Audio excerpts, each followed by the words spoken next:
주님께서 여러분과 함께 마테오가 전한 거룩한 복음입니다.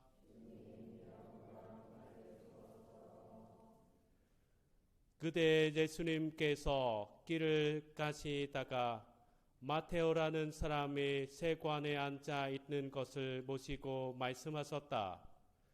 나를 따라라. 그러자 마테오는 일어나 그분을 따랐다.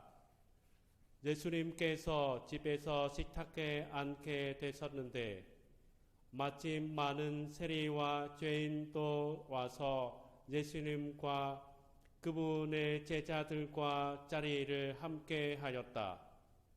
그것을 본 바리사인들이 그분의 제자들에게 말하였다. 당신의 스승은 어째서 세리와 죄인들과 함께 음식을 먹는 것이요? 예수님께서 이 말을 들으시고 그들에게 말씀하셨다. 튼튼한 이들에게는 의사가 필요하지 않으나 병든 이들에게는 필요하다. 너희는 가서 내가 바라는 것을 희생 제물이 아니라 잠이다 하신 말씀이 무슨 뜻인지 배워라.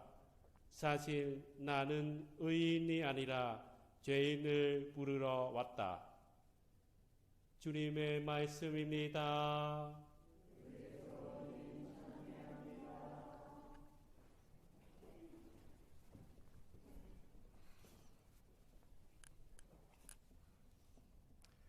찬미 예수님,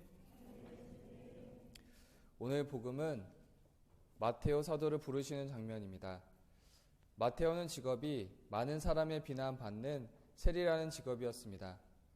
복음 9절 안에서 보면 자신의 부끄러운 과거를 숨기지 않고 오늘 복음에서는 세간에 앉아 있었다라고 전합니다.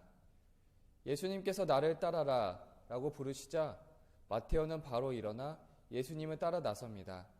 그리고 복음은 마지막 구절인 나는 의인이 아니라 죄인을 부르러 왔다. 이를 통해 마테오는 죄인이 구원받을 수 있음에 대해서도 전해줍니다. 마테오는 많은 사람들의 죄인 취급 받는 사람이었는데 예수님의 한마디로 제자가 됨은 극적입니다. 죄인에서 예수님의 제자로 불리움을 받은 그가 전하고 싶은 예수님은 어떤 분이셨을까요? 오늘 마테오 복음사가 주기를 맞아서 마테오 복음사가가 전하고 했던 예수님에 대해서 나눠보려고 합니다.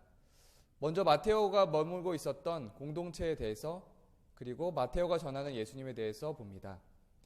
먼저 마테오 공동체는 팔레스티나 땅 북쪽에 위치한 시리아 지역의 피난간 신앙 공동체였고 이 공동체를 위해 마테오 복음이 쓰여졌다고 전해집니다. 지필연대는 70년에서 100년 사이로 보고 있습니다.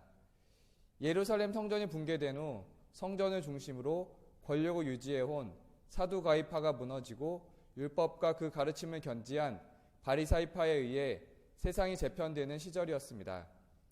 그 틈바구니 속에 그리스도교 공동체는 새로운 권력인 바리사이들에게 있어 잘못된 사상과 신앙을 지닌 그리하여 사회 속에서 제거되어야 할 세력으로 규정되었습니다.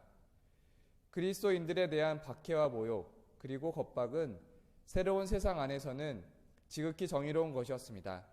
그런 생각이 유다 사회를 가로지르고 있었습니다. 예수님을 따르며 그분의 가르침을 삶의 현장에서 지켜내야 했던 신앙 공동체에겐 예수님을 믿는 것이 그분의 가르침을 지키고 전하는 것이 과연 올바른 것인가라는 질문에 대한 답이 필요했습니다. 이에 마테오 복음은 그 답을 제시합니다.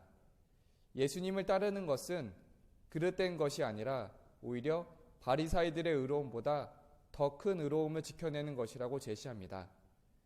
나아가 마테오 복음은 유다 사회가 그리스도교 공동체의 적대감을 드러내더라도 유다 사회를 품어야 된다고 역설합니다. 다음으로는 마테오가 전하는 예수님에 대해서 보겠습니다.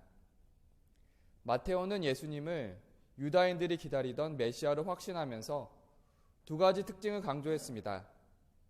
첫 번째 특징은 예수님께서는 구약의 예언을 성취하는 분이라는 것입니다. 마테오 복음서의 저자는 이 질문에 대한 답을 복음서의 첫 머리에서부터 명확히 합니다. 다윗의 자손이시며 아브라함의 자손이신 예수 그리스도의 족보. 저자는 예수님을 그리스도로 소개하는데 여기에 다윗의 자손과 아브라함의 자손이라는 표현을 첨가함으로써 그가 구약의 이스라엘 백성이 그토록 간절히 기다리던 메시아, 즉 현세의 고통에서 그들을 구원해 줄 이스라엘의 메시아이심을 특별히 부각합니다. 예수님과 구약의 연관성을 전합니다. 구약의 연관성은 말씀이 이루어졌다라는 표현을 통해서도 전해집니다. 예를 들면 요셉은 나자렛이라고 하는 고을로 가서 자리를 잡았다. 이로써 예언자를 통하여 그는 나자렛 사람이라고 불릴 것이다 하신 말씀이 이루어졌다.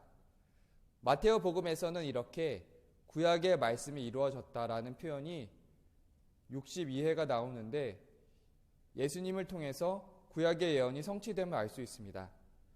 두 번째 특징은 예수님은 율법의 참 해석자라는 것입니다. 마테오 복음서는 다른 복음서와는 달리 율법의 가치를 매우 존중하고 옹호하는 모습이 나타납니다. 내가 율법이나 예언서들을 폐지하러 온 줄을 생각하지 마라. 폐지하러 온 것이 아니라 오히려 완성하러 왔다. 그리고 예수님께서는 율법을 해석하시면서 율법과 예언서의 정신을 하느님 사랑과 이웃 사랑의 두 가지 계명으로 정리하십니다.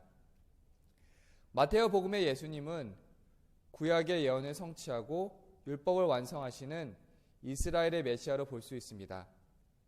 예수님께서는 과거의 이스라엘에만 머무시는 것이 아니라 지금은 만민의 구세주로 오십니다.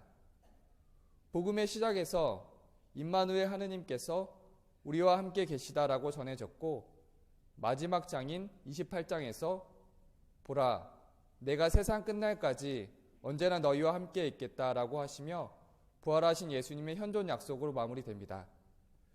오늘 복음에서는 하느님께서 우리와 함께 계시다라는 말씀이 마테오에게 나를 따라라 라는 말씀으로 전해집니다. 예수님의 구원은 과거의 어두움은 관계가 없고 오히려 죄인을 부르러 오셨다고 하십니다. 예수님 앞에 죄인인 우리에게 얼마나 위로가 되고 안심이 되는 말씀인지 모르겠습니다. 오늘 하루 마테오 사도의 전구로 우리에게 전하고자 했던 예수님을 기억하고 그 예수님을 우리 삶 안에서 살아냈으면 합니다.